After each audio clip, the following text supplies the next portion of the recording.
their conclusions were this was the first randomized control trial demonstrating the effectiveness of a fully generative AI therapy chatbot for treating clinical level mental health symptoms. The results were promising for major depressive disorder, generalized anxiety disorder, said that this is like the ChatGPT moment for AI and mental health.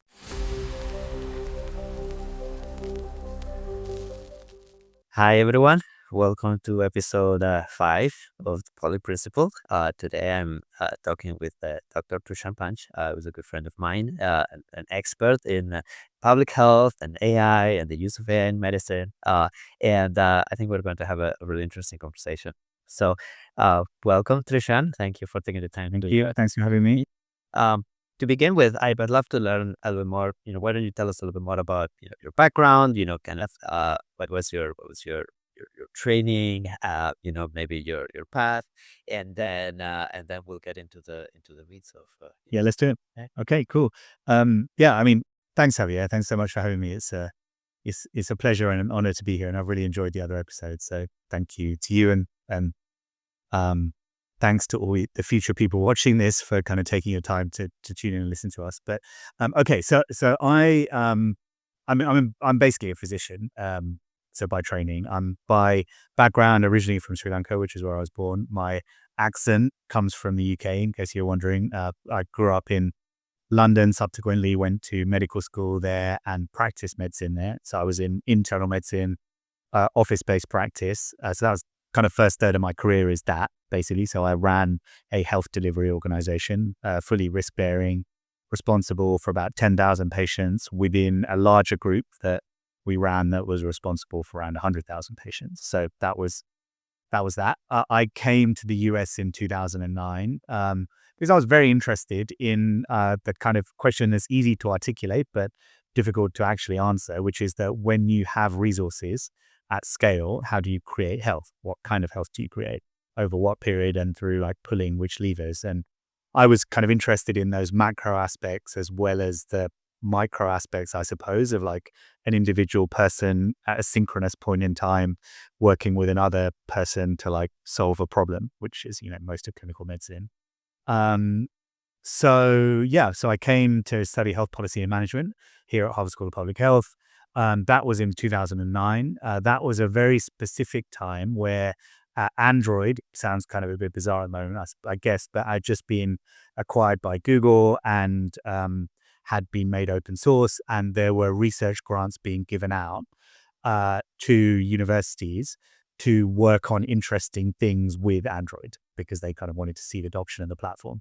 Now, at that point, the iPhone 3 had just come out, which was somewhat confusingly the second iPhone. That happened, I think, in 2008 or 2007.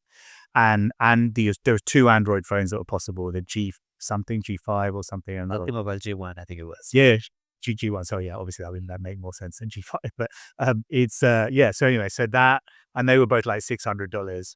And the thought that a lot of people would have those kind of devices, especially sick people, older people, to many just seemed kind of crazy. Obviously it wasn't, but we were interested as a group at MIT. So I joined a research group at MIT that was interested in how do we use cell phones as essentially portable computers to upskill healthcare workers in developing countries, particularly in non-urban areas in developing countries.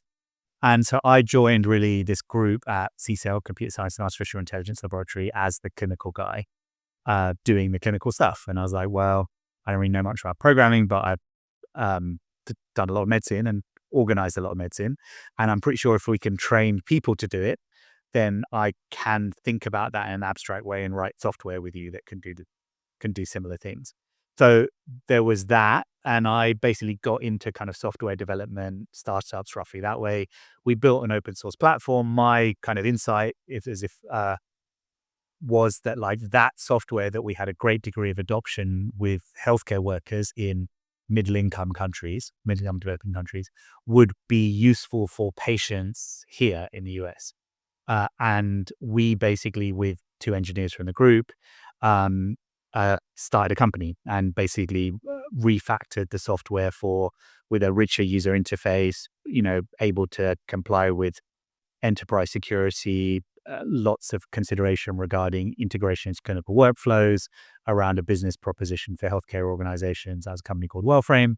And that was basically a 10-year story that I'm not going to go into at the same level of depth because obviously we'll be here all evening. But it's, that was a venture-backed startup, 3 rounds of venture financing, sold that to Blackstone in 2021. We were very fortunately for us and very rewardingly for me personally, we were one of the first, or if not the first, healthcare companies to go onto GCP. So that would have, I don't know, been 2014, 2015, something like that.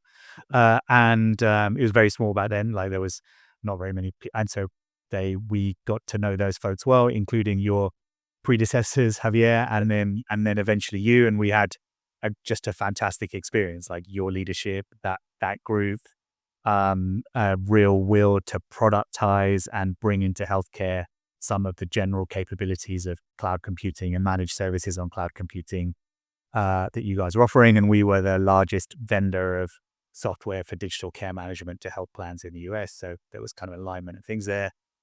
Anyway, so 2021 sold Wellframe. That became Health Edge. Blackstone is still operating and running that, and it's a much greater scale now, of course, as well, which is great. But I then started a venture studio, basically working with people in the Harvard and MIT community. That's kind of where I am now, and who had essentially very early stage ideas, either faculty, postdocs, people who weren't experienced founders, who had some form of insights in some area. And that's a very general way of putting it, but there was a few areas I was specifically interested. Our common interest, primary care and the future of prevention, maximizing human potential in that way. Like that's one. Psychedelics, re-engineering consciousness, the medical end of that, I'm very interested in. Then also broadly put like genetic engineering and bioengineering, and then obviously just like direct to consumer or other enterprise non-healthcare machine learning applications. So those are the 4 areas. That is just backing different, having different approaches for each one of those. Some of it's investing in the in the YC companies. I'm one of the investors there. Some of it founders in this community, early stage startups. Some of it's early stage things from other people that I know and have worked with, like yourself, and then some of it is more direct incubations. So the 2 biggest are, there's this thing called Solve Intelligence, which went through YC. It's like a leading legal tech firm, so nothing to do with healthcare. And then the other one is Lumen, Lumen Health, which is the country's largest psychedelic medicine provider that we started out of some research that was previously here at Harvard, and now it's like an independent clinic system, and I spent some time operating there. But that's basically it, except to say there's like an academic AI interest, a bunch of papers, and a course that I co-teach with you at Harvard, where we teach healthcare leaders, so business and clinical leaders of large healthcare organizations who come to Harvard to learn how this set of technologies work from first principles, and in a case-based way, how they can be applied in these large complex organizations, with the added complexity of the technology itself, as I'm sure we're going to discuss in the next hour, is also advancing rapidly as well. So it's a tall order for them to like figure out how to do these things. And so we help them, and we have a number of different expert faculty, yourself, other people from big tech, and now I guess you're on both sides now, right? Like ex big tech, yeah, exactly. And people are also working on the actually applying these technologies in high growth, high performance organizations. So yeah, that's basically me. So thank you so much for the intro. That's a good segue.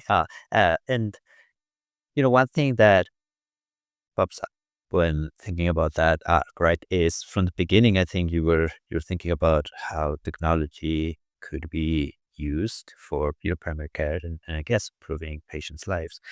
And maybe that was a promise back in 2009, when Android started, and you were thinking, okay, well, maybe, these apps could be useful for patients to manage their conditions and whatnot.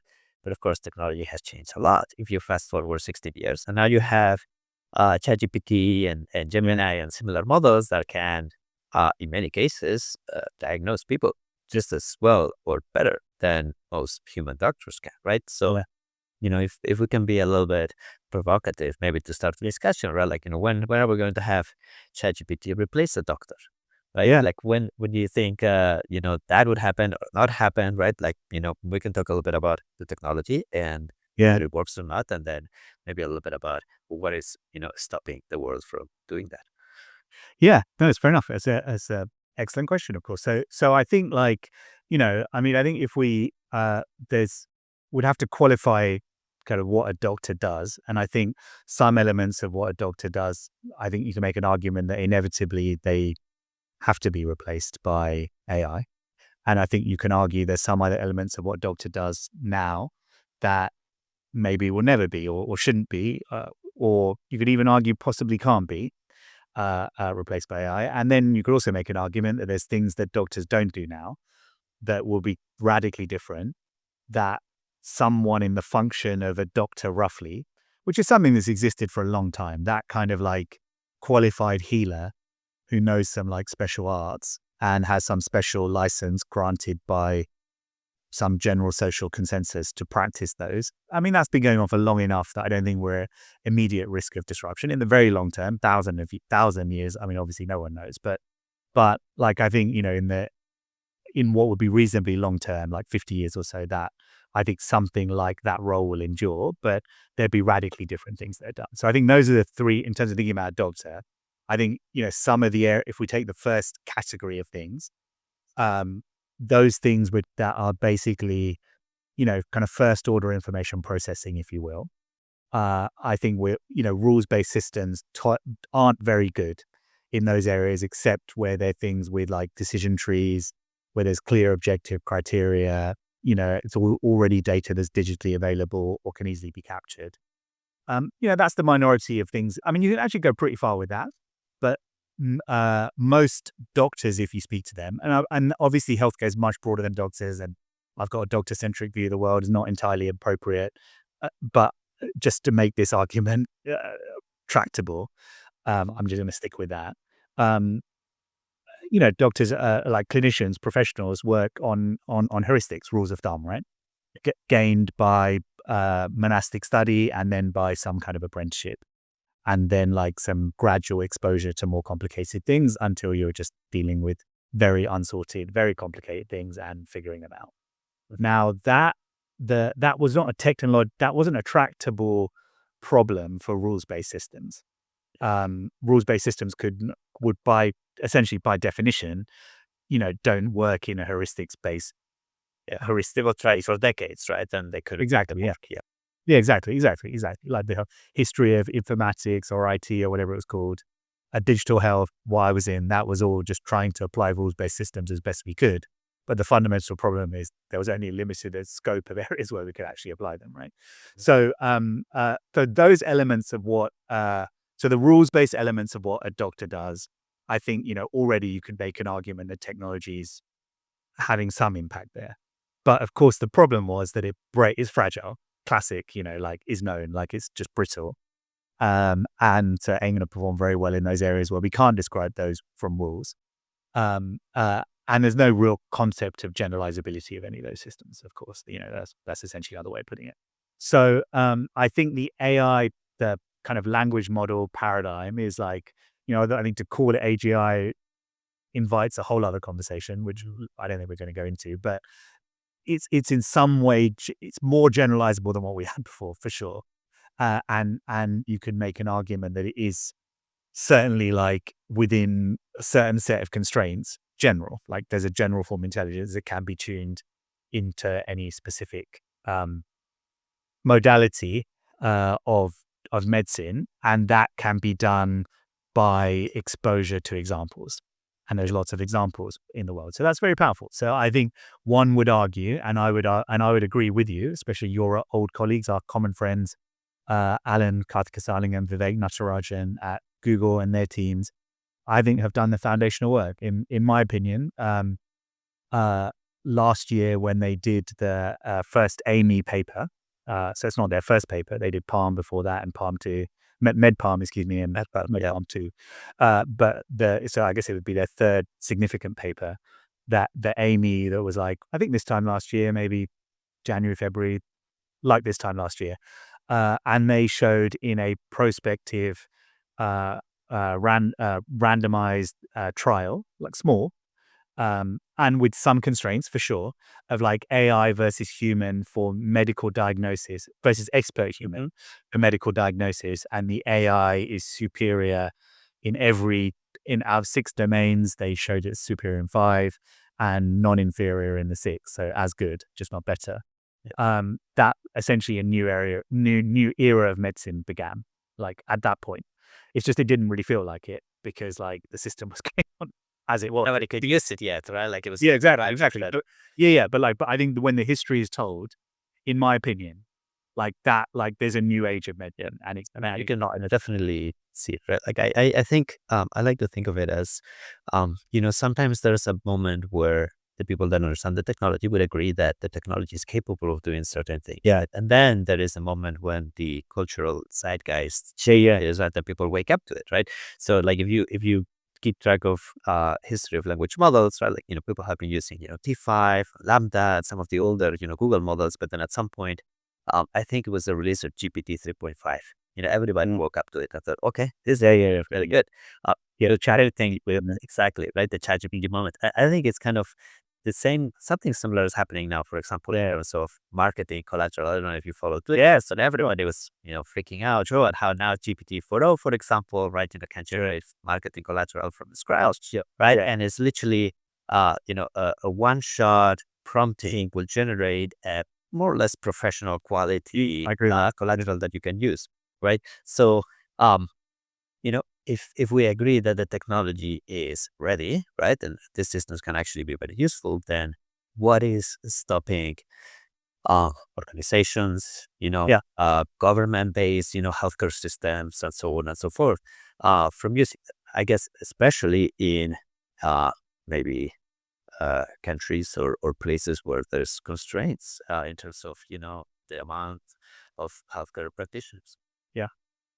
So okay, so I think the first thing, Javier, that's stopping them is that the people leading these organizations don't have the skills, and it's not because they're not intelligent enough or whatever. It's just that like this is like I think with AI, if you actually think what you need to understand to intuitively get this, you kind of need to have some understanding of procedural programming or like stuff that like computers can roughly how computers work maybe like not right down to the bare metal but like just a rough mental model of that.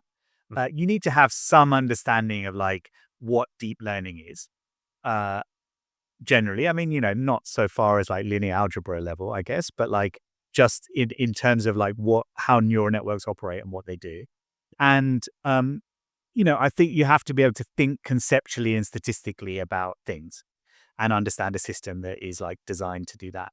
And for almost all doctors, senior doctors, I teach a course here at Harvard on the program for clinical chairs, right? These are people who lead every organization in the country, basically every healthcare organization you've heard of, like one of the one of the chairs of departments, so people who lead the whole departments or even the CEO of the whole hospital, they get to that position not through being good at leadership and embracing technology. They get to that position by being either good at research or good at like clinical medicine and that means having done a lot of clinical medicine and a lot of research, right? But then they have to have these general skills of like leadership and management and, even like very hard things like, very tangible things like budgeting and accounting and all that kind of stuff. But then like much more general ones, like how do you adopt technology and do digital transformation and this and that. Now, so we teach those people on AI and it's like, the the course that I'm involved in part time that does that, they only get one session. And basically, what I say to them is they're like, well, in 1 hour, I can tell you this much. But like, we have a whole 3 week course that we teach that you're part of with like the world's experts. And you kind of need to do that. And loads of people are like the demand for it, as you might imagine, has taken off. Right. But like that, unless the people who are making the build buy decisions have a first principles understanding of the technology, what's possible, what to build, what to buy, when to borrow, how much of investment is necessary, when, and how to make that case to others, this isn't going to go anywhere. We're just going to have to wait till it's so mature that it will just be adopted so widely in every other area that like there's just like, healthcare somehow kind of gets involved, which is typically what happens with technology and in healthcare delivery. Let me Yeah. push back a little bit on that example. So Go for it. I Yeah. remember there was conversation that I had with people for quite a few years about an unrelated thing to healthcare, but which was mobile payments. And we were talking about how mobile payments never really took off in the US, right? Like people in the US, use credit Yeah. Yeah. cards or whatever, right? And but they did take off in other areas that were coming from maybe much, lower or different background, right? So in Africa, for example, there are many countries in Africa where people use mobile payments for a lot of different things, right? And in China, of course, mobile payments are ubiquitous, right?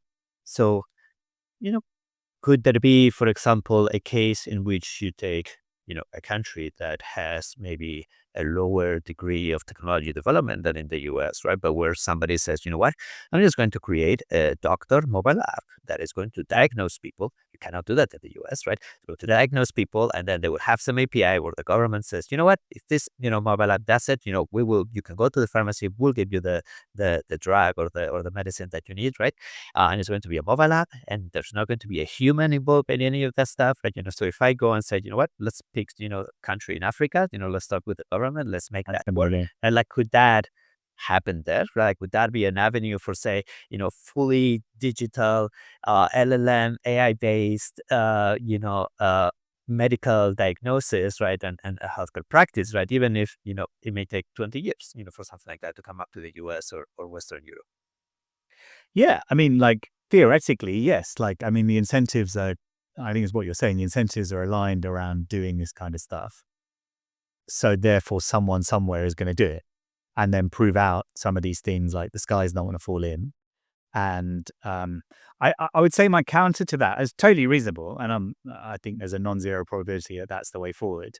I think if you look at previous waves of technology, like every 10 years or so, there's some, paradigmatically different way of doing things.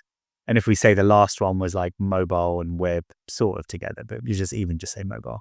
Um, yeah, I mean, they're certainly distinct, but I think like, yeah, there's like web-based, what they call e-health, and then there's m-health, and they're roughly a decade apart, right? M-health became digital health in terms of name and stuff, but it's that, when we started doing this in 2010, that was essentially the premise that like we would do it in developing countries for all the reasons that you're describing, and we'd go even further. We'd do it open source because we had world-class engineers for free, or they were kind of proto engineers because they were MIT computer science students, but they went on to be world-class engineers. Like, so they were world-class engineers, at least in talent. They were just in the middle of learning, but and we had them for free. So we thought, well, if we had these guys for free, and they'll turn over every couple of years, but uh, that's still great. And we can then build out, and they're very motivated by open source for lots of ideological reasons. So we could like basically build out a software platform, give it out to organizations and in developing countries. And because the incentives are aligned, they would adopt it. And what we realized, I mean, there's, technical aspects of doing that I certainly think we could have done better. But like that open source movement, there was other things. There was an open source medical record thing called OpenMRS. There was a bunch of others, and there's a bunch of others like us as well. Like we weren't definitely not the only ones doing it, but none of those things got to significant scale, and none of those things uh, completed this trajectory of coming back to the US or the UK or Mexico or any middle or high income country. Let's see, upper middle or high income country as predominantly adopted in their healthcare system. So I guess I would argue there's something else. And you could argue, yes, rules-based systems, as we said before, are limited, right? So maybe the things that we were doing were just not that interesting.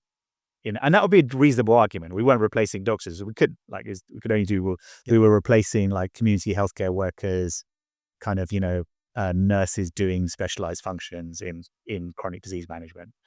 Um, uh, but I guess that's the argument that like, yeah, I mean, I think that can happen. And I think you're right. That will happen. And I think if you look even at like, mature Europe, mature kind of markets, I suppose, like European countries, where they've got like real cost constraints and a lot of government provision. Lots of our students lead kind of, the European countries' health systems. They are very, very seriously thinking about doing exactly what you're talking about. And I think just the fact that um, the technology is much more mature, much more general than any of these other things, and much more modifiable at the local level. Like it's theoretically plausible that, I mean, like what the Google guys have shown, Alan Vivek and that team, even AI co-scientist and what do you call it? The Amy too, the last Amy thing with disease management, whatever they're called. Gemma TX. No, no, no, no. It's called. It came out 2 weeks ago. There's a I'll find it like the disease management. Yeah, Gemma TX was like 3 days ago. So I mean, Oh right, oh, no, so I've only even seen that. How to say? yeah, but that one is it's a little bit different. It's open source as well. I actually haven't had a chance to play with it yet, right? But I think it is available for download. Yeah, so I was talking about the one on from diagnosis to treatment, advancing Amy for longitudinal disease management. That was March 6th, so that was like a few weeks ago. Um, but basically, these systems are essentially all in context and then orchestration. So there's multiple models, but all of those models are optimized by like in context optimization, and then there's some degree of programmatic orchestration of multiple models working together and some kind of actor critic configuration within the individual AI model. So like that's theoretically, and the team at Google, I'm sure it's not kind of breaking, it's not breaking confidentiality. I haven't got any confidentiality with me either, but it's not sensitive, I don't think, to like the actual team working on these projects is pretty small. Like it's not like, I mean, obviously to compete with Google's computing with the assets that you More like see and as about bigger GPUs. How about that? no, yeah, sure, sure, but you don't need that many humans. It's theoretically, it's not a number of human that is impossible for a large health system to hire. Like we're talking like 10. Yeah, that's a great snippet. I have to, cut that down and copy and paste everywhere. You don't need that many humans, right? To get these things. It's true. You really don't. You really don't. I mean, in the past, sure. I mean, if you're building a foundation model from scratch and being the first organization to do it, or you're like developing but even transformers, that the attention is all you need. That team is small, like Yeah. less than 10 people. Yeah. Um, I mean, I think this there's is the other. sorry. Go on. I was going to say, like the other interesting thing, right? In Europe is you don't have the maybe legal tort system that you have in well, right? Yeah. So if in the US, if you try to build this and then you get one person wrong, right? Like you'd be served for millions of dollars, right? But a certain European country does it, right? It's very different. Yeah, and I think we're basically going in the same direction. I agree with you. I've always felt like a benevolent dictatorship, low to middle income country could just basically transform medicine. Like I think that is fundamentally correct, and I think this technology is better for wide scale adoption because it's so general already and so potentially modifiable by a relatively small number of highly skilled people, such that at a health system level they could theoretically hire such a team and do something transformative. And my sincere wish, and the only reason I'm not the only reason, but the main reason I'm doing the academic stuff is that we can identify the leaders and train them so they can put together those teams. And it's close. Like there's certainly students of mine who've gone on to be like chief AI officers of health systems and are putting together teams to do this kind of thing. Not yet at a national level, but I remain optimistic that will be the case. So I think your vision is totally correct. I just think there's a few, it's very interesting. So when I gave this talk at the clinical chairs program in February, or was that like 2 months ago? Last month, of course, yeah, in February. So it's and it was very interesting. So there's like 50 people or something like that, and like I gave the talk and I went through a number of different things, stuff that you'll have heard before, be familiar to a lot of your listeners about, different epochs of AI and like what language, what the transformer-based systems and large language models and expert reasoning models and then agents. just the kind of rough architecture of that. And then like someone asked me at the end is like, look, I thought this stuff was meant to help us, not to replace us. And then they wrote that in the feedback and gave me very good marks on giving the talk and horrible marks on like how educational like the talk was for this reason. And like that is like a deeply held um, point of view amongst people who are very powerful and determine the adoption. And where there aren't competitive markets, there isn't like, well, those people are just going to go obsolete because it doesn't matter. Like, for example, if you were building cars with humans before like the kind of Ford assembly line or the Toyota assembly line, you could have all kinds of beliefs about all kinds of stuff. And in the end, no one's going to care because like you're not going to be in business. And so they're not going to be listening to you. Right. But you don't have that with medicine. You could have those beliefs and you could believe in things that are just totally obsolete. And there isn't the competitive threat of some other provider group who can do some other thing. And like, that's not, Javier, like, the control of the medical profession. Yeah, like it comes into the immigration debate even. Like there's, Yep. it's possible to bring down the cost drastically of like clinicians and maintain the quality. You just need to like let in, a greater percentage of the qualified doctors who are willing to like come and work in the US healthcare system. But of course, they're not doing that. Which are many all over the world, right? Like, Correct. because Yeah. salaries are so much higher than anywhere in even Western Europe, right? Like same or, or higher, education, right? Like, it's really very high standards, right? Like, yeah. And every health system has this as well. Like the European health systems, if you're qualified in the US and you want to go and work in London, you're just going to have to do your training again. That was the thing for me. I'd practiced 15 years and I was at MIT and I was thinking, and I was like, well, I'd like to do some medicine. And then I'd have to go back and do 10 years worth of that training again. And I was like, there's literally no way I'm doing that. Like I'll just fly to London and do my practice there, which is like 6-hour flight from here anyway. But, um, uh, and which is a bit weird, but that's the way I did it. But it's, uh, that like, yeah, that's that. So I guess that's my argument. It's not like I agree with you. The incentives are aligned for someone to do this. And I agree the technology is far enough along that someone should. So therefore, it probably is going to happen somewhere.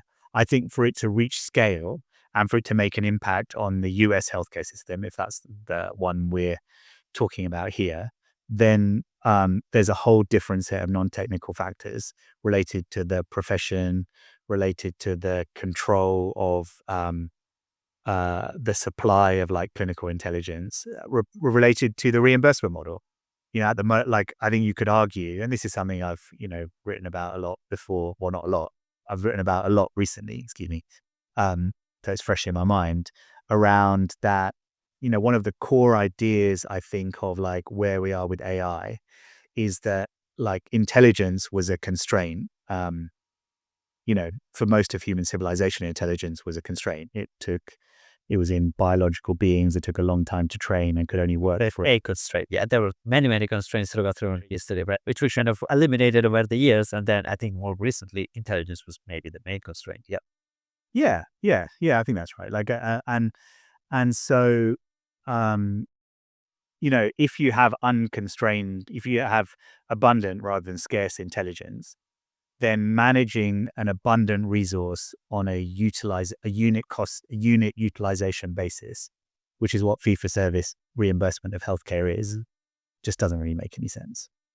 Like, it just doesn't make any, there's nothing else like that. I don't think. Like, I don't know, maybe water or something. Water's relatively abundant. And I mean, I don't know, electricity, I suppose you use it on a unit cost basis, but you pay for like a bulk amount in one, not each kind of tiny unit. So I don't know, like something that's abundant that we have essentially unlimited access to, which is where like clinical intelligence is going to be with AI, to pay for that per like millisecond of usage or whatever. I mean, I guess it'd be by byte rather than time, wouldn't it? But that doesn't make any sense. So like moving once as healthcare reimbursement, majority of it as it currently is based on fee for service, i.e. paying a person to deliver a service at a point in time according to a specification. It's going to be very difficult to introduce these. Whatever happens in every other country in the world combined, it doesn't matter. Like it is like that's the process. And to overcome that is a different angle. It's not just like hacking things in other countries, it's going to be like a much more deliberate, coordinated, like decade-long strategy, basically. Yeah. I think, probably some kind of substantial disruption would need to happen right before that. But, maybe going a little bit deeper into the previous topic that you said about, I think, the way that I think of it, you talked about some of these practitioners fearing that they are being replaced, right? I think that is a very Yeah, real concern, right? I think some people look at AI and language model in terms of the jobs that it can replace. I think that's not the right one, right? It should probably be a task, right? In a job, you have multiple tasks, and then now these models can do certain tasks, and then the envelope of the capabilities of that model keeps growing, right? So, the one thing that I think is becoming very clear now is that marketing is, probably going to disappear as a profession that requires, thousands or millions of people, right? You yeah, go to a model and then you can do most of the tasks for which you needed people, right? Fully automatic, right? You can create models, you can, have those models, have different, clothing items, photo shoots, creatives, the action of the text, the images, the whole thing, right? So like now you can basically, you have agents that would create an entire marketing campaign, right? I think, of course, in healthcare, you have many, many different tasks, right? And some tasks are beyond the capabilities of language models, like doing surgery. ChatGPT is not going to do surgery anytime soon, right? Uh, and I think, I don't know, it's interesting to think about, well, at what point the tasks that a person inside of this ecosystem does, all become cover within the envelope of what the AI models can do. And I think, we kind of, we spent a little bit of time talking about the diagnosis. And I think that makes a lot of sense, right? And there's plenty of people that are, taking their, blood tests and their, description of the and so on, whatever, uploading it to a chat model and not doing that. Uh, then of course, the chat model, cannot prescribe, right? So, there is, a little bit of a, of a problem there, right?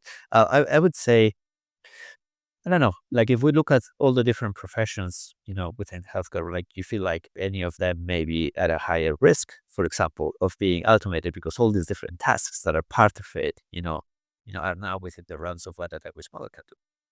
yeah. I mean, I think like, I think you essentially answered that in your in the question, right? There's a lot of back office stuff. Like healthcare organizations do a lot of marketing. So as you like identified there, they have to Yeah. acquire patients, they have to advance their brand, they have to monitor experience. Like they have to maximize the um, retention of patients within a provider organization and all that stuff. So like that's marketing. They have marketing people and they manage paid spend, they manage organic, they manage direct brand, yeah, all that stuff. So like like there's a bunch of things: marketing, legal, revenue cycle, quality and safety.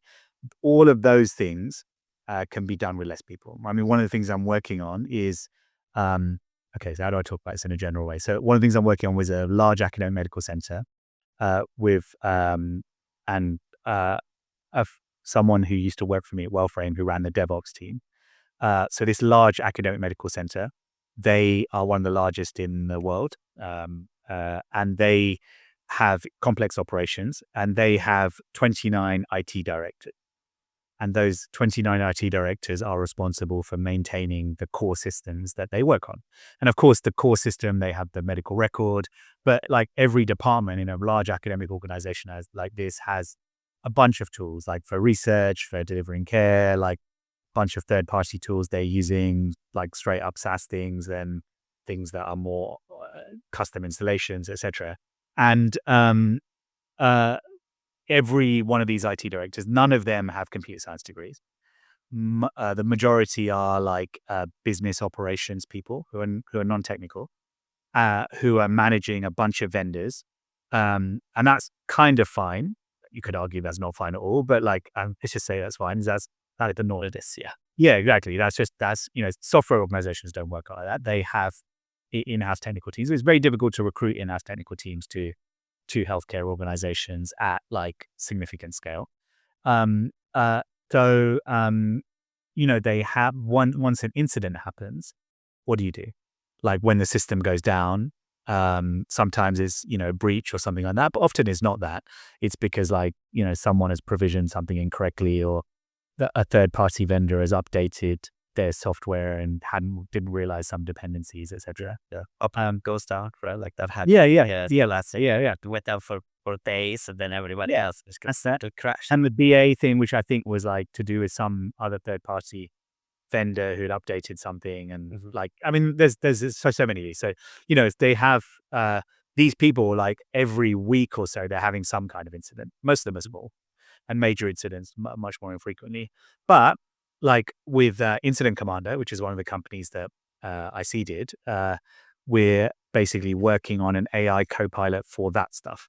So if you're an IT person working in a hospital doing these things, then you basically have superpowers now. And like, you open up Commander, it will ask you to look through the logs. It will see the same logs that you're seeing. It will tell you what you need to work on. And then it will open up a communication channel. You spin up the team. It will give you decision support based on all your previous incidents that you've remediated, and when no one is ever looking at whatever went on before, and basically help you do the remediation.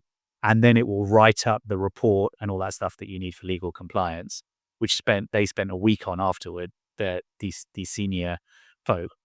Obviously, you can like do that's just with a basic system without any real agentic capability, but that already works. And basically, you're increasing the standard that where each person's working at. You're reducing the variability between those people and over time, and then you're also building long-term organizational knowledge, and you can significantly in the long term downsize your teams, because you can do so much more with many less people with better quality. So that's just one area, and that's the one that we're looking at, but that's true in every area. So you should be able to hugely slim down that operational layer of every healthcare organization in relatively short order. So that doesn't answer. I think the question you're asking was going towards the which areas of medicine, as in like which specialties are there and they can be automated. And I could definitely answer that, but like, I think that's a little bit more long term. I think near term, you're seeing it now. It's not like a virtual what can happen question. It's like, what is happening now? But even if there are no changes in terms of,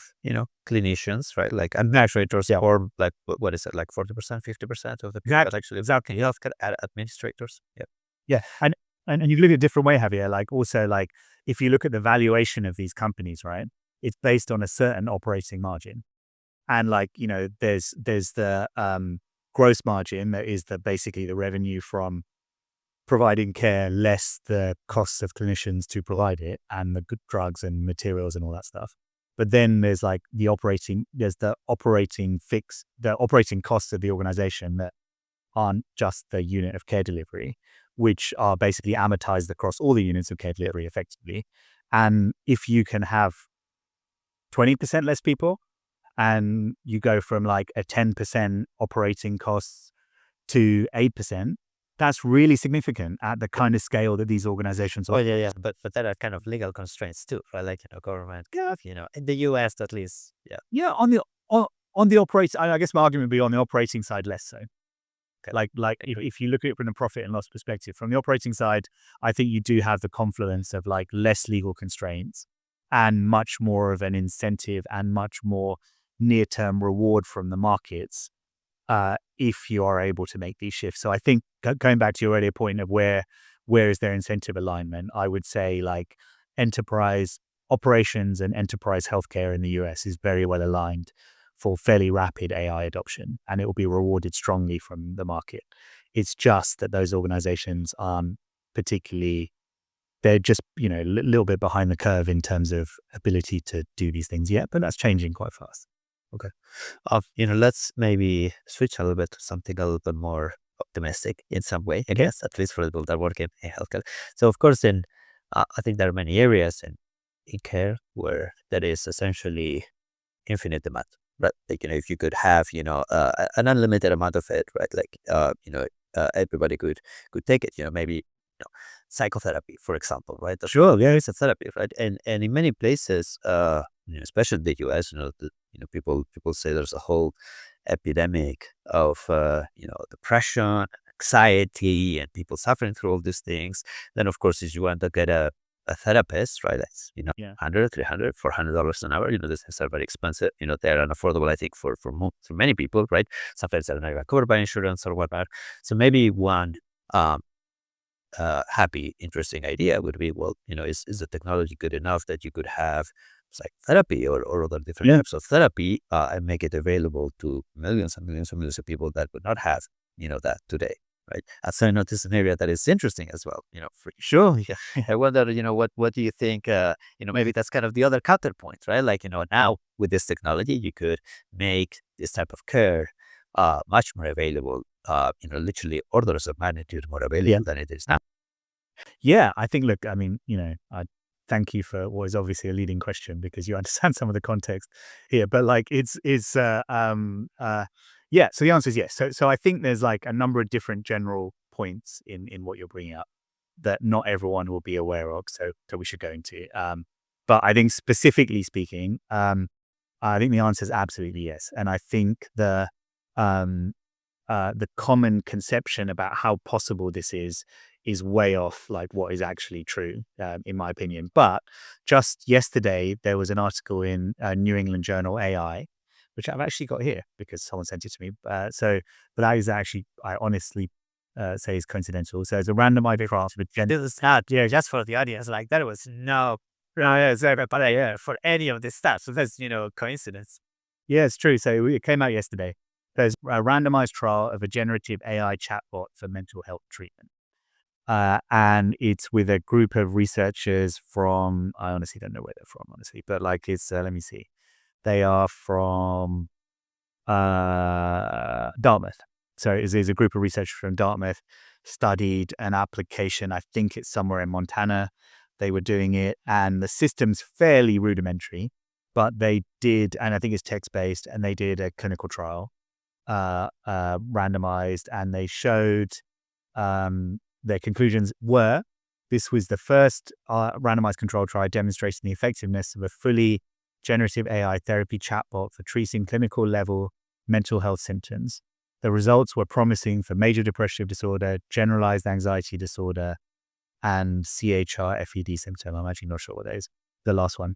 Therabot, which I guess is the company that made this thing, was well utilized and received high user ratings. Fine-tuned Gen AI chatbots offer a feasible approach to delivering personalized mental health interventions at scale, although further research with larger clinical samples is needed to confirm their effectiveness and generalizability. So obviously encouraging. Like one of the people behind this Therabot thing, which I've got no idea what it is, no affiliation to, and don't really believe is probably that interesting anyway, but is said that this is like the chat GPT moment for AI and mental health. And that's probably BS, really, honestly. Like it's, um, uh, but, and I would argue that they're incorrect. I think the general idea here is if you kind of roughly believe the scaling laws, the properties of a fine tuned smaller model are going to be replicated just in a general larger model or a better, more wisely optimized small model. And I'm not sure how much is proprietary here with any of their fine tuning thing. I think, but I also do think that what the Gemini group broadly have shown is how much can be achieved through very good structured prompting, like very good structured in content, basically programming, right? Like, I mean, structured use of language, that's basically what programming is. And like that. So I think this is a totally tractable problem. And in fact, it's something that we're working on. I think you can go much further than this. I'm going to talk to you offline about it, but like a lot of the stuff that we were working on in the lab, um, at with some of Professor John Brownstein and some of our common friends, is ready. Like I've got like a working version now, and you can do like actual psychotherapy with video, streaming, audio, two-way streaming. You talk to a computer, it talks back to you, it knows you, it judges your body language. Body language responds in a way that is consistent with an expert psychotherapist. And we've had psychotherapists here who are using it for what they call supervision. So every good psychotherapist, unfortunately not every psychotherapist, but every good one, speaks to another more expert psychotherapist about their complicated patients. on a weekly basis, and that costed them like $250, or obviously there's a variable scale. Some is double that, of course, but some is also less, and that's called supervision. And so we've been doing a lot of testing on, like, we're now giving every psychotherapist a superhuman expert psychotherapist available all the time to discuss their most complicated patients with. And they're like, yep, this is as good as me. It's as good as me, or as good as anyone I could feasibly be speaking to. And it gives me, and this is real stuff, was given them tactics that they've gone and used with like complicated real patients, like who themselves, the patients, because we're here, lots of them are professors and very kind of well-known storied people. So like that's where this is. It's not like a virtual thing. It's totally possible. Now, I'm probably not going to do that as a commercial venture just because I've got so many other things going on. But I think we're probably going to do a practice, like an AI-enabled psychotherapy practice, and it would be the first. Yeah. But even if not, like, this is basically a totally tractable problem. You're right. Like that, like this is something that should and will happen in the very near future. Exactly the business model, all that stuff is a little bit less clear, and I've got some ideas, but probably I can't really talk about those broadly here anyway. But Yeah. yeah, But I mean, I think that he one of the exciting things in that, in my mind, is making this type of therapy much more available. Like, totally. not everybody can pay either, $300 an hour every other week, right? To talk with a therapist, right? So I think it would be interesting if at some point somebody, either somebody that or somebody unrelated, right, can make it work. And I think the impact, especially in the US, where mental health has maybe taken a little bit of a toll, I think, over the past few years. So at least that's what it feels like, just by looking at, by listening to the news or whatever. I think that would be a uh, I would say positive, Yeah, undoubtedly, for sure. And news, right? yeah, for sure. So I mean, like, this is like consistent with the thinking, Javier, and I'll definitely reach out to you offline about this. So like, since we spoke about it, I then got Jaya Panabalam, who's a kind of senior engineer around here. Oh, you met him, of course, I think.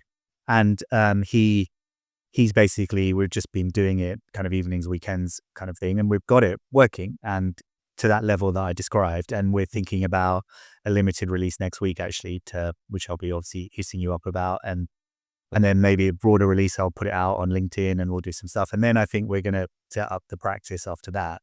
But one of the ways I'm thinking about doing this is basically as like a nonprofit to improve access to mental health care. I think there's commercial opportunities that are partially related around general purpose clinical agents. And the way I'm looking at this is more as a way of validating that architecture that I discussed with you actually before as well, about like an agentic, a like a kind of orchestrated confederation of a optimized AI models that perform in a specific clinical style in a self-optimizing way. Like that, I'm super interested in. And I think that would probably be a commercial venture in other areas. But I think specifically in this like general purpose psychotherapy, yeah, I think that's right. And I think, like, not to get in too much of a kind of adverse relationship with the profession, which is not my interest. Um, uh, just this is an adjunct to start off with. This is an adjunct to psychotherapy. You have psychotherapy because, like, that's my argument actually for like most of healthcare in general, right? Like if you look at, let's take primary care, right? Just something like that. So if you're here in Boston, like Massachusetts, very rich state, highest per capita income in the whole of the US, like on a state basis, right? And second highest apparently in the world, if it was a country. So the highest is Luxembourg, second highest would be Massachusetts. So obviously the states with much higher income, California, New York, but they have obviously many more people as well. So that's why you get that number. But it's um, but and we have healthcare reform has meant that everyone is covered. Everyone has health insurance here in Massachusetts, and they either have it through the state or through the connector or through commercial insurance or through Medicare or Medicaid, etc. But like, so that's all in place. But even like with all of that, for most people, the supply they actually have is zero. because for most of the day, even if you have all these things, unless you're within like 9 to 5, you're basically either going to ER, wasting 3 hours, getting someone who doesn't know you, is only interested in sorting out your like life-threatening injuries at that specific moment in time. Yeah.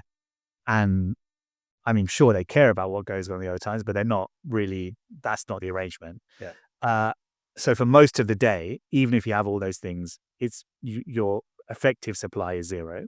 Then even during the daytime, like try and get an appointment. You're not going to get that for like a couple of weeks probably, right? And then you're getting like 20 minutes, half an hour, uh, if you're lucky. And during that time, the first 10 minutes, because I did this hundreds of thousands of times myself. Like it's like, you're finding out what's going on, the context. It's like the actual effective supply, even in the richest parts of the world, with all of the technology available, is literally zero. So, and that's the same for like psychological therapy as well, but it's the same for everything in medicine. And what we're talking about here, and I think what everyone, not obviously not you, and I hope not your listeners and viewers as well, needs to understand, is that like that's actually the competition that AI is against. It's zero. It's like the profession can carry on existing because it's only existing for a massive minority of people for a massive minority of the time they need it. So like that is like, if anyone thinks that's optimal, then like good luck to you, basically. It's like, that's just like what we're talking about is for the vast majority of the people, for the vast majority of the time they need healthcare resources, they effectively have zero. So why don't we just increase that from zero to like bloody something? And then we can like think about perfect and in clinicians and all kinds of things can be thought of later. And I actually also agree with you on that. I think we're on an inevitable path that like that ship has sailed, really, like in terms of like capability. It's a question of like change management, really, that like is the area we're in. And that's like very real work. And I'm not saying that's nothing. That's a very important, and that's a huge amount of craft in that. But yes, like so in short, I think like psychotherapy is a very tractable problem. And I think we don't have to talk about replacing psychotherapists at all. I think we can start with like just doing it in between. And we don't need to do it we could do it at very, very low cost, if not almost zero. At a $20 a month price point, the competition is Uh, zero, zero, right? it's kind of like that, exactly. So like, so if you look at like, so my wife's a psychotherapist, so like I'm not, I guess, on public to say her rates, but like someone like that is like, it's a couple of $100 an hour. If you're doing it weekly, then it's, let's just say it's 250 an hour. That's 4 weeks is 1,000 a month.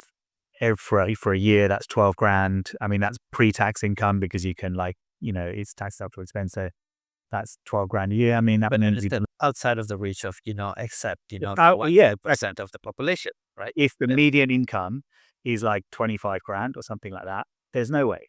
Like, there's just no way. Like, so sure. So like, so then if you start getting into, okay, what income threshold does that make sense? So the top 1% in Massachusetts is 500 grand. So yeah, it clearly is manageable there. Like if you get to like the top 10%, which I think would be like 200 or something like that. Or maybe less, maybe 150, I'm not sure. But like, it is possible.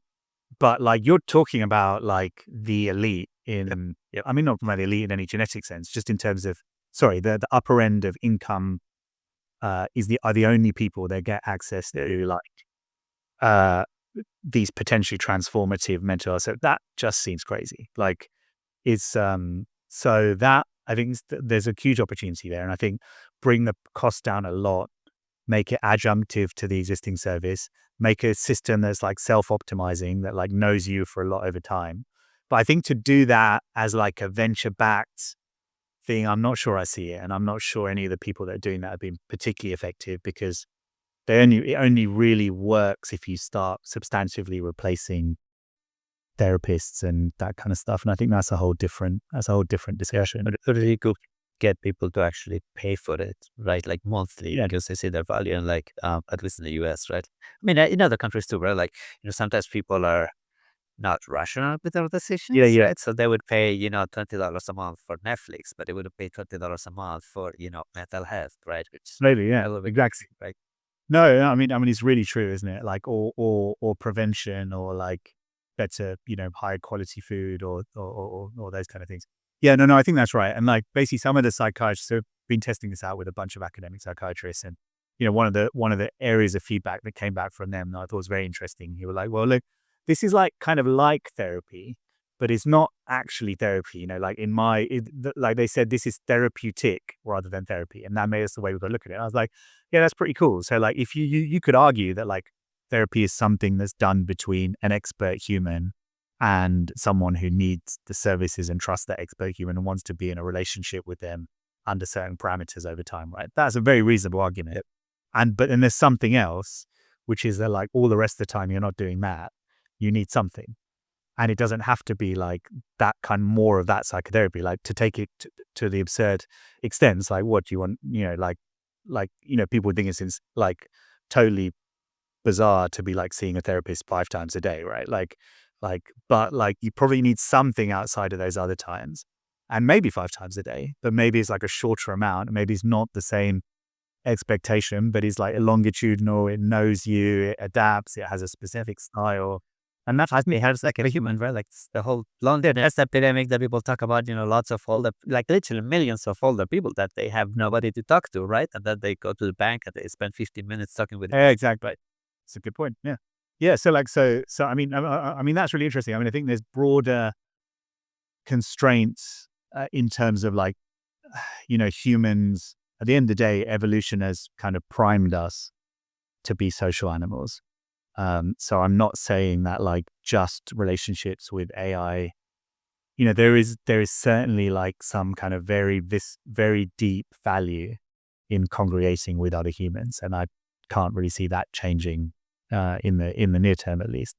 So I think we're talking about, I think that will still persist. I don't think that we're talking about total cutover from system 1 to system 2, but I think there'll be more of a mix of the two approaches. I think that is, interesting. We'll see what happens over the next. Yeah, we'll see what happens. Yeah, I guess that's we would all accept. We'll see, right? Like we're all in it together.